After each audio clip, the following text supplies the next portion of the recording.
Hello students, welcome to Convent English High School. In the previous lecture we studied about work done. Now we start with kinetic energy. So the question is explain kinetic energy in detail. So all we know energy is the capacity of doing work. ठीक है, हम सबको पता है कि हमारा जो काम करने की जो कैपेसिटी है उसे हम कहते हैं एनर्जी. अगर दूसरी रीत से कहे तो the energy of a body is a ability of the body to do work. ठीक है, एनर्जी क्या है? तो बॉडी के अंदर जो काम करने की एबिलिटी है उसे भी हम क्या कहते हैं? एनर्जी. तो ये तो बात हुई एनर्जी की. हमें क्या देखना है? Kinetic energy. तो काइनेटिक एनर्जी के लिए आपको याद रखना होगा यहाँ पे K is equal to 1/2 mv². ये उसका फॉर्मूला है. अगर आपको फॉर्मूला याद रहेगा तो आपको उसका डिफाइन लिखने में इजी रहेगा. ठीक है, तो फॉर्मूला के ऊपर से हम डिफाइन लिखेंगे 1/2, तो उससे हम लिखेंगे हाफ ऑफ द, फिर m इंटू v². तो m और v² दोनों कैसे है? एक दूसरे के प्रोडक्ट में है, मल्टीप्लाई में है. तो हम क्या लिख सकते थे? तो half of the product of the mass of a body and the square of its velocity is defined as kinetic energy of the body. ठीक है, product of half of the, half यानी कि ये half of the product of mass of the body यानी कि m and v² यानी कि and square of its velocity. So again, half of the product of the mass of the body and square of the velocity is known as kinetic energy, denoted by K. So we can write K is equal to 1/2 mass multiplied by velocity का whole square. और उसे हम simple में लिखेंगे. अगर short में लिखे तो K is equal to 1/2 मास का m और वेलोसिटी का v². तो K is equal to 1/2 mv². SI unit of the kinetic energy is joule and the CGS unit is the erg. तो चैप्टर नंबर 2 में हमने देखा था एमकेएस सिस्टम यानी कि एमकेएस यूनिट और सीजीएस सिस्टम यानी कि सीजीएस यूनिट. तो ये जो काइनेटिक एनर्जी हमने देखा उसका एसआई यूनिट क्या होगा? जूल. लेकिन अगर उसका सीजीएस यूनिट पूछे तो वो हो जाएगा अर्ग. ठीक है, तो ये आपको याद रखना है. फिर another SI unit of the kinetic energy is KG metre square per second square. ठीक है, एसआई यूनिट कैसे लिखना है वो हमने आपको चैप्टर नंबर 2 में सिखाया था. 1/2, तो 1/2 का कोई एसआई यूनिट नहीं होता है. एम, तो एम का क्या हो जाएगा? केजी. और v², तो v यानी वेलोसिटी. वेलोसिटी का क्या होता है? मीटर पर सेकेंड. तो v का स्क्वायर है तो metre square per second square. ठीक है, तो ये हो गया उसका दूसरा एसआई यूनिट. और डायमेंशन फॉर्मूला, तो dimension formula of the kinetic energy is m1L2T-2. तो ये भी आप लोगों को याद करवाया था कि कोई भी एनर्जी हो, kinetic, potential, mechanical, otherwise work हो, तो उसका क्या हो जाएगा? 12-2 कैसे आएगा वो भी हम आगे देख चुके हैं. ठीक है, तो उसमें टाइम नहीं करेंगे, आगे चलेंगे. The kinetic energy is a scalar quantity. Scalar quantity जिसमें हम डायरेक्शन ना इंक्लूड करते हो, तो इसमें डायरेक्शन की कोई जरूरत नहीं होती है. A body of a definite mass moving with the more speed would have a more kinetic energy. ठीक है, काइनेटिक एनर्जी का फॉर्मूला क्या है? 1/2 mv². अगर आपकी स्पीड इंक्रीज होती है तो सामने आपकी काइनेटिक एनर्जी भी कैसी होगी? इंक्रीज होगी. तो वही चीज यहाँ पे लिखी हुई है. अब आगे आपको यहाँ पे देखना है. द नेक्स्ट क्वेश्चन इज, अब ये जो था, ये हमने जो पढ़ा काइनेटिक एनर्जी क्या है, उसकी define, SI unit, dimension, CGS unit, ये सब है. एक 2 मार्क्स का क्वेश्चन में पूछ सकते हैं कि explain otherwise short note on a kinetic energy. तो आपको इतना लिखना है. नेक्स्ट क्वेश्चन है right the MKS and CGS unit of a work and also dimension formula. MKS कौन सा है और सीजीएस यूनिट कौन सा है वो लिखना है. तो अभी हम ऊपर देख चुके तो जल्दी ख्याल आ जाएगा. MKS unit of the work is KG metre square per second square and it is known as a joule. Okay, joule को जे से डिनोटेड करते हैं. तो उसके अलावा भी हम क्या लिख सकते हैं? तो 1 joule is equal to newton into metre. ठीक है, 1 जूल इज इक्वल टू हम क्या लिख सकते हैं? Newton into metre. कैसे लिख सकते हैं न्यूटन इंटू मीटर? तो यहाँ पे देखो 1 joule is equal to newton into metre. ये कैसे आया? तो ये हम करेंगे यहाँ पे. ये क्या है? 1 जूल है. ठीक है, और ये न्यूटन इंटू मीटर. तो चलो, न्यूटन यानी क्या होता है? न्यूटन किसका फॉर्मूला है? फोर्स का, यानी कि ma. ठीक है, फोर्स इज इक्वल टू क्या होता है? ma. चलो, m का क्या होगा? kg. फिर a यानी कि एक्सेलरेशन का क्या होगा? मीटर पर सेकेंड स्क्वायर. तो ये तो न्यूटन किसकी बात हुई? f की बात हुई. m यानी कि यहाँ पे और एक मीटर होगा, तो मुझे यहाँ पे भी मीटर लगाना पड़ेगा. तो kg metre into metre, metre square, और नीचे सेकेंड स्क्वायर. तो हम 1 जूल का भी तो वही होता है, kg into metre square per second square. तो इसलिए हम लिख सकते हैं कि 1 joule is equal to newton into metre. ठीक है, अब ये तो हो गया एम के एस की बात, ठीक है। देखो आपको मैंने यहाँ पे न्यूटन इंटू मीटर कैसे आया वो यहाँ पे प्रूव करके दिया है कि 1 जूल की वैल्यू भी इतनी होती है और न्यूटन इंटू मीटर की भी वैल्यू इतनी होती है।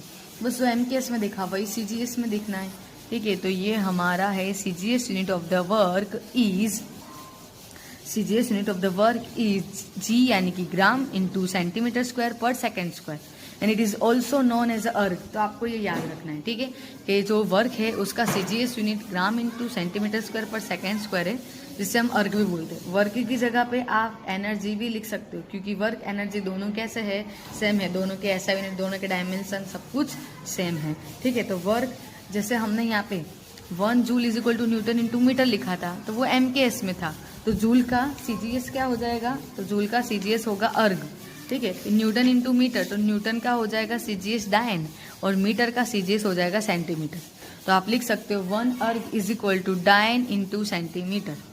अब आगे बात ये याद रख, डायमेंशन तो आपको पता है 12-2, आगे आपको ये याद रखना है कि 1 जूल इज इक्वल टू होता है 10⁻⁷ अर्ग, ठीक है। तो ये याद रखना है, MCQ में फिल इन द ब्लैंक्स में कहीं भी पूछ सकते हैं। तो इसका प्रूफ मैंने यहाँ पे दिया हुआ है, 1 जूल इज इक्वल टू 10⁻⁷ अर्ग। तो इसे हम ले लेंगे LHS साइड, इसे हम ले लेंगे RHS साइड। तो ऑलवेज हम क्या करते हैं, LHS लेके RHS को प्रूव करते हैं।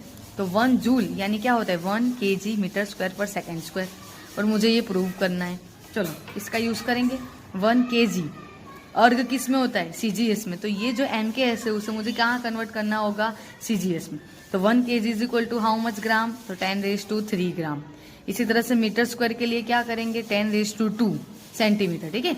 मीटर को सेंटीमीटर में कन्वर्ट करेंगे तो 10⁻² होगा, लेकिन मीटर का स्क्वायर है तो यहाँ पे भी क्या करना होगा, सेंटीमीटर का स्क्वायर। नीचे तो कैसे कर दो, सेकेंड स्क्वायर रखना है।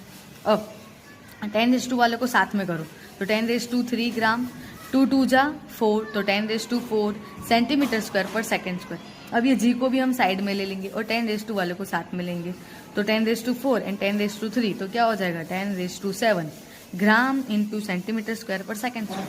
और आप लोगों को पता है ग्राम into centimetre square per second square क्या होता है, अर्ग, अभी ऊपर देखा, ठीक है। तो हो गया हमारा, ये क्या है 1 जूल और ये 10⁻⁷ और ये क्या है अर्ग।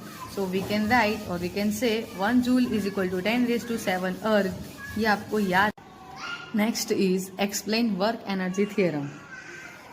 If A object is moving with initial velocity u and constant acceleration a, it acquired velocity v with displacement d, then using third equation of a motion, ठीक है। हमें क्या देखना है, वर्क एनर्जी थ्योरम देखना है। तो उसके लिए हमें कंडीशन है वो देखने की, कौन सी कंडीशन है, तो अगर ऑब्जेक्ट क्या कर रहा है, u जितनी इनिशियल वेलोसिटी से मूव हो रहा है, फिर उसका एक्सेलरेशन कितना है, a जितना है, और स्टार्टिंग की उसकी वेलोसिटी u है, फिर तो वो कुछ ना कुछ उसकी फिक्स वेलोसिटी होगी, फाइनल होगी, तो उसकी फाइनल वेलोसिटी है v। तो इनिशियल u थी, फाइनल v है, तो उसने कुछ तो डिस्प्लेसमेंट किया होगा, तो वो डिस्प्लेसमेंट कितना लेना है, हमें d लेना है। तो अगर इस तरह की कंडीशन है तो हमें कौन सा इक्वेशन यूज करना है, थर्ड इक्वेशन यूज करना है। थर्ड इक्वेशन क्या है, v² minus u² is equal to 2ad। u² की जगह पे आप v0 भी लिख सकते हो, है ना, क्योंकि हम आगे क्या देख के गए, u0 देख के गए, तो v0 देख के गए, सॉरी। तो आप लोग इनिशियल वेलोसिटी की जगह पे v0 भी लिख सकते हैं और u भी लिख सकते हैं, दोनों चले, ठीक है। तो थर्ड इक्वेशन ऑफ मोशन क्या था, आगे का चैप्टर उसमें हम करवाए थे, v² minus v0² is equal to 2ad, ठीक है ना। तो यहाँ पे आप v0² यूज कर सकते हो। चलो इक्वेशन नंबर 1 दे देंगे इसे, multiplying above equation number 1 by m/2। अब ये जो इक्वेशन नंबर 1 है उसे दोनों साइड मुझे m/2 से डिवाइड करना है, ठीक है। तो m/2 से डिवाइड करेंगे, तो यहाँ पे v² है, तो इसे देखो मैंने m/2 से डिवाइड कर दिया। 1 तो एज इट इज लिखो ना लिखो कोई फर्क नहीं पड़ता, तो m/2 तो 1/2 m और v² तो है ही, तो ये हो जाएगा m/2 से डिवाइडेबल। अब ये माइनस है तो माइनस रखेंगे, u² तो 1/2 m और u² तो है ही, ठीक है। तो हमारा ये जो v² माइनस u² उसे हमने m/2 से डिवाइड कर, मुझे कुछ इस तरह का मिल रहा है। और यहाँ पे 2ad है, उससे मुझे क्या करना है, m/2 से डिवाइड करना है। तो ये रहा m और ये रहा 2, और 2ad तो था ही। अब 2 क्या हो गया, कैंसिल हो गया। अब क्या मिलेगा, तो 1/2 mv² बना। तो 1/2 mv² किसका फॉर्मूला है, काइनेटिक एनर्जी का। ये इनिशियल स्पीड है, ये फाइनल स्पीड है, ये इनिशियल स्पीड है, तो काइनेटिक भी मुझे कैसे मिलेगी, फाइनल। तो ये हो जाएगा kf, और ये माइनस है तो माइनस, और ये मुझे कैसे मिल रहा है, इनिशियल काइनेटिक एनर्जी, तो इसे हम लिखेंगे ki। और यहाँ पे हमारे पास में बच रहा है ma इंटू डी। ओके, तो ये आपको क्या दिख रहा है, final kinetic energy minus initial kinetic energy, और यहाँ पे है ma इंटू डी। अब जब भी ma साथ में होता है तो आपको एक लाइट होती है, क्या होगा, F फोर्स। हाँ, तो इसको हम लिख सकते हैं F और ये D। तो ये हमारा क्या हो गया, ma इंटू डी का F इंटू डी। अब F इंटू डी आपको कुछ याद आ रहा है, F इंटू डी क्या होता है, वर्क होता है, यस। और KF माइनस KI यानी कि change in the kinetic energy. तो change in the kinetic energy हो तो उसे हम किससे डिनोटेट करते हैं, डेल्टा K से। बस वही चीज यहाँ पे नीचे लिखी हुई है इन इक्वेशन नंबर 2, यानी कि ये KF minus KI is the change in the kinetic energy which is denoted by delta K। तो ये जो KF माइनस KI है वो change in the kinetic energy है जिसे हम डेल्टा K से डिनोटेट करते हैं। और F इंटू डेल्टा डी, तो F into D, sorry delta नहीं है, F इंटू डी है, तो F इंटू डी को हम क्या बोलते हैं, वर्क। तो ये हो जाएगा वर्क। तो ये हुआ डेल्टा K और ये हुआ W। तो हम क्या लिख सकते हैं, delta K is equal to W। इसका मतलब क्या हुआ, वर्क एनर्जी थियरम। ठीक है, ये डेल्टा K यानी क्या है, एनर्जी, और ये क्या है, वर्क। इक्वेशन नंबर 3 देना है। तो this relation is known as work energy theorem. ठीक है, this equation is known as work energy theorem. इस इक्वेशन को हम कहते हैं वर्क एनर्जी थियरम। ये हो गया वर्क, ये रहा एनर्जी। तो इसके ऊपर से आप क्लियरली कह सकते हो कि जितना वर्क डन होता है उतना हम काइनेटिक एनर्जी लिख सकते हैं। ठीक है, और दोनों का ऐसा यूनिट भी सेम होता है, डायमेंशन भी सेम होता है। तो ये आपको 11th में भी और 12th में दोनों में ही काफी यूजफुल है, तो इसे याद रखना है। ठीक है, चलो ये तो हमारी हुई थियरी की बात कि जिसमें हमने देखा काइनेटिक एनर्जी और वर्क एनर्जी थ्योरम। अब हम चलते हैं थोड़े सम्स के साइड, स्टार्ट करेंगे एग्जांपल 6.1। तो ये हमारा 6.1 है। क्या है क्वेश्चन में, find the angle between the force F unit and the displacement D is equal to this unit. Also find the projection of F on D. ये आपको F की वैल्यू दी है, यहाँ पे आपको D की वैल्यू दी है। F और D की वैल्यू दी है और आपको क्या फाइंड करना है, एंगल बिटवीन देम, F और D के बीच का एंगल फाइंड करना है। तो एंगल फाइंड करने के लिए हमने कोई इक्वेशन देखा था, cos theta is equal to cos theta, देखा था कि नहीं, A dot B upon A B, कुछ इस तरह का देखा। तो A dot B A B था, तब हमने वेक्टर क्या लिए थे, A और B। लेकिन अभी हमें यहाँ पे वेक्टर कौन सा दिया है, एफ डी। ठीक है, तो हम यहाँ पे क्या लिखेंगे, cos theta is equal to F into D, और नीचे हो जाएगा एफ डी।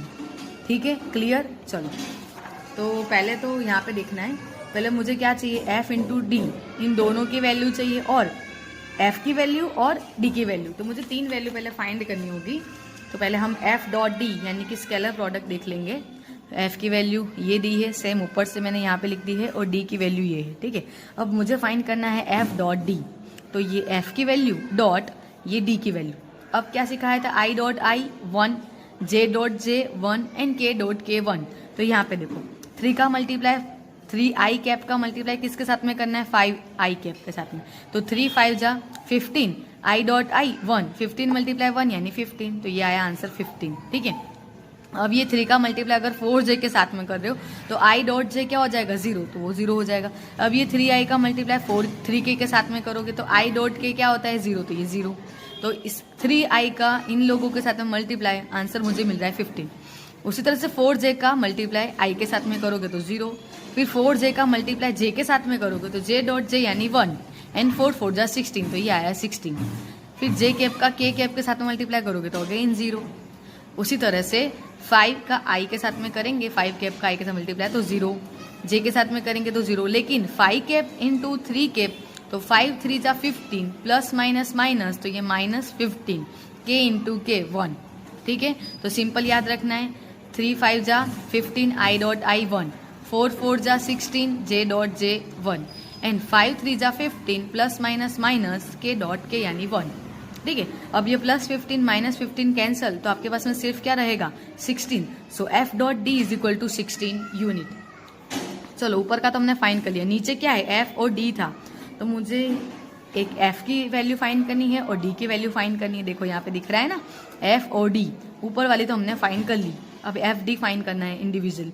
तो एफ इज इक्वल टू हो जाएगा आई कैप का स्क्वायर, जे कैप का स्क्वायर और के कैप का स्क्वायर। तो चलो, आई में क्या वैल्यू दी है, 3 का स्क्वायर, जे कैप में क्या वैल्यू दी है, 4 का स्क्वायर, और के कैप में क्या है, -5, तो -5 का स्क्वायर। 3 का स्क्वायर 9, 4 का 16, -5 का 25, माइनस माइनस प्लस हो जाएगा, ठीक है। इन तीनों का प्लस करोगे तो आपको मिलेगा 50, तो हमारा f हो रहा है √50। सेम वही प्रोसेस हमें d के लिए करना है, ये रहे d की, ठीक है। 5 का स्क्वायर, 4 का स्क्वायर, 3 का स्क्वायर, टोटल आपको मिलेगा अगेन √50, ठीक है। अब हमारे पास में इक्वेशन तो है ही, cos theta is equal to f.d upon fd। f.d का आंसर क्या आया था 16 यूनिट, तो ये हमने लिख दिया 16। f की वैल्यू √50, d की वैल्यू भी √50, तो हमने आगे देखा था √2 इंटू √2 2, √3 इंटू √3 3, तो उसी तरह से √50 हो जाएगा 50, ओके। सो आगे हमें क्या मिला, cos theta is equal to 16 upon 50, ठीक है। आपको कैलसियस का डिवाइड करना है तो कुछ आंसर इतना मिलेगा 0.3200, ओके। सो मुझे cos theta is equal to इतनी वैल्यू मिली। अब आपको क्या करना है, अगेन लॉग टेबल उठाना है, लॉग टेबल में cos की वैल्यू, cos वाला जो टेबल है वहां पे जाना है, उसके अंदर 0.3200 कहाँ आ रहा है वो आपको फाइंड करना है। अब लॉग टेबल मैंने ऑलरेडी आपको 2 से 3 टाइम बता दिया, अब तो आपको इजीली आता होगा, ठीक है। तो cos का टेबल ओपन करना है, cos के टेबल में 0.3200 कहाँ आ रहा है वो फाइंड करना है। तो आपको 71 डिग्री और 16 मिनट के आसपास आपको ये परफेक्ट वैल्यू मिलेगी, ठीक है। तो थीटा इज इक्वल टू मुझे क्या मिला 71 डिग्री 16 मिनट, तो ये एंगल है एफ और डी के बीच का, ठीक है। दूसरी चीज मुझे क्या फाइंड करने को कहा था, projection of F on A D, तो उसके लिए फॉर्मूला है एफ cos थीटा, ठीक है। तो एफ की वैल्यू कितनी है हमें, हमारे पास में √50, cos थीटा की वैल्यू यहाँ पे कितनी लिखी है 0.3200 लिख दो और मल्टीप्लाई करो। आपको खुद से तो करना नहीं, कैलसी से करना है, 0.32 मल्टीप्लाई √50 करना है, ठीक है। √50 कैसे करोगे, पहले 50 लिखो, फिर √, प्रेस करो, उसकी जो वैल्यू आएगी उसको इसके साथ में मल्टीप्लाई करो, तो आपको ये वैल्यू मिलेगी, ठीक है। अब projection of F on A D, तो फोर्स ही फाइंड किया आपने, तो यहाँ पे ऐसा यूनिट लिखना है न्यूटन, ओके।